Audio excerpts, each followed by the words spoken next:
CPM জেলা সম্মেলন স্থল ধর্মনগর বিবেকানন্দ সার্ধ শতবার্ষিকী ভবনের সামনে রোজ ভ্যালির টাকা ফেরতের দাবিতে মহিলাদের বিক্ষোভ ছিল। মানিক সরকার গো ব্যাক স্লোগানও কিং কর্তব্য বিমূঢ় পুলিশ কোনো মতে অবস্থার সামাল দেয়। পূর্বসূচি অনুসারে মঙ্গলবার ধর্মনগর বিবেকানন্দ সার্ধ শতবার্ষিকী ভবনে সিপিএম উত্তর জেলা সম্মেলন অনুষ্ঠিত হয়। এদিন দলীয় পতাকা উত্তোলনের মধ্য দিয়ে সম্মেলনের কাজ শুরু হয়। সম্মেলন মঞ্চে সিপিএম পলিট ব্যুরো সদস্য তথা প্রাক্তন মুখ্যমন্ত্রী মানিক সরকার, রাজ্য সম্পাদক মণ্ডলীর সদস্য পবিত্র কর সহ বাম নেতৃত্বরা উপস্থিত ছিলেন।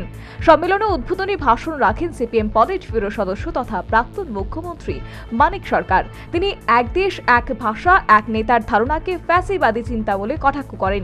সে সাথে বলেন, দেশের মানুষই ফ্যাসিবাদী ধারণাকে বাস্তবায়নে প্রতিরোধ করবে। তারাই মিছিল করবে, তারাই মিটিং করবে, তারাই সম্মেলন করবে, তাদেরই অফিস হবে, তাদেরই পতাকা থাকবে, তাদেরই ফেস্টুন থাকবে, আর কেউ না। সারা দেশটাকে এরকম জায়গায় নিয়ে যাওয়ার চিন্তা করছে। এক দেশ, এক নেতা, এক ভাষা, এক ধর্ম, এক কৃষ্টি, এক সংস্কৃতি। কি ব্যাপার? এটাকে ফেসিবাদ বলে। মুখে ভোট, ভোটের অধিকার নাই। মুখে গণতন্ত্র, এটা শাসক দলের জন্য শুধু গণতন্ত্র, বাকিদের জন্য স্বৈরতন্ত্র। এটার নামই হচ্ছে ফেসিবাদী।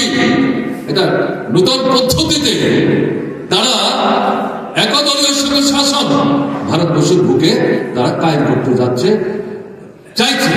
পারবে কিনা পরের কথা, ভারতবর্ষের মানুষ তাদেরকে এটা করতে দেবে আমরা বিশ্বাস করি না। কমিউনিস্ট বামপন্থী মানুষ প্রতিরোধ করবে।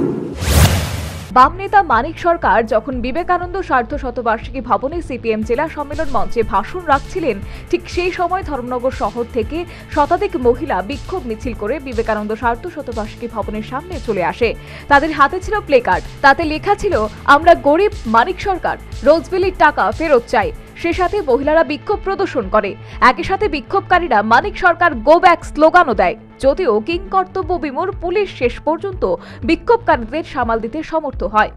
সম্মেলন ভবনের বাইরে যখন মহিলারা বিক্ষোভ চালাচ্ছিল, সেই সময়ও হলের ভেতরে প্রাক্তন মুখ্যমন্ত্রী মানিক সরকার তাঁর বক্তব্য চালিয়ে যান এবং এক দেশ এক ভোটকে ভিত্তিহীন বলে অভিহিত করেন। গণতন্ত্র রক্ষা করতে হবে, সংবিধান রক্ষা করতে হবে। নানা মত, নানা ভাবনা, নানা চিন্তা, নানা দল, নানা ভাষা, নানা বক্তব্য, নানা কর্মসূচি। আমরা আমাদের জীবনের অভিজ্ঞতার মধ্যে দিয়ে ঠিক করবো কোন কর্মসূচি গ্রহণ করবো, কোনটা আমরা প্রত্যাখ্যান করবো, কোন দলকে সমর্থন করবো, কাকে ক্ষমতা থেকে হটাবো, কাকে আমরা সরকারে বসাবো, কাকে বসালে আমাদের সমস্যা সুরাহা হবে, তাদেরকেই আমরা তুলে এনে সরকারে বসাবো। এটাই তো গণতন্ত্র। এই জায়গাটা আঘাত করতে চাইছে একদলীয় স্বৈরশাসন কায়েমের মধ্য দিয়ে। এই লক্ষ্যটা এক দেশ এক ভোটের নামে বাধ্যতা শুনলে মনে হবে খারাপ। কি ভিত্তিহীন যুক্তি উপস্থিত করে মানুষকে বিভ্রান্ত করার চেষ্টা করছে। ভারতবর্ষের মানুষ এতটা কম বোঝে এটা মনে করার কিন্তু কারণ। তবে শেষ পর্যন্ত এদিন কোনো বাধা বিঘ্ন ছাড়াই সিপিএম উত্তর জেলা সম্মেলন শেষ হয়। সম্মেলনে 25 জনের জেলা কমিটি গঠন করা হয়। তাতে সম্পাদক মণ্ডলী গঠন করা হয়েছে 9 জনের এবং অভিজিৎ দেকে জেলা কমিটির সম্পাদক হিসেবে দায়িত্ব দেওয়া হয়। Bureau report, news vanguard.